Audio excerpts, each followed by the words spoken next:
The Young and the Restless reveals that Phyllis has turned into a bloodthirsty demon and she killed Jeremy herself after intense scuffles with him. Phyllis Summers will continue to make bad choices that could make her get into more trouble. Phyllis is trying to find a way to destroy Jeremy's body, and will Phyllis' secret be discovered or not? Phyllis is trying to find a way to bury her body in another place where no one will find it. If Phyllis has called the police immediately, she might have convinced them after her dangerous ex-husband left her no choice but to defend herself.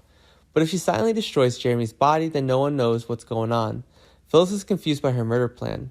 Maybe Phyllis could claim that Jeremy threatened her children if she didn't follow through his plan to set up the great Diane. Phyllis could easily argue that Stark took advantage of her feelings or even drugged her to convince her to marry him. When and where can Phyllis bury Jeremy's body? But the disposal of his body could come back to haunt her. Phyllis could be arrested for murdering Stark because something innocent would call the police instead of wrapping the corpse and dragging it elsewhere. How long can Phyllis keep this murder secret? She must take full responsibility for all the crimes she causes.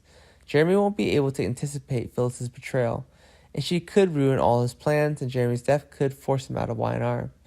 Besides, Phyllis's survival comes to light, and chance begins to gather new evidence, and things could go awry for her. It seems that Phyllis intentionally killed Jeremy and arranged to leave the town for a tropical island, where he deposited half of her money in an offshore account. Phyllis could also face charges on her fake death and staging of Diane. It's possible that Phyllis would avoid being handcuffed if she managed to turn all of this in her favor, but it would be more dramatic if she had to be in a cell feeling alone. Phyllis was prepared to face bars if she accepted the surrender, to confess all the plots she had set up to trap for Diane. If she turned herself in now, then Phyllis was too wrong, and she wouldn't want to accept such a fate.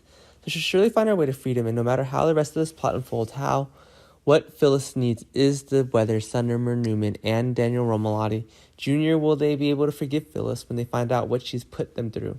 How will Phyllis handle Jeremy's death? And so stay tuned for the news of all her conspiracies. The Y&R channel is your go-to place for breaking news and updates on The Young and the Restless. So stop by often for more Y&R insights.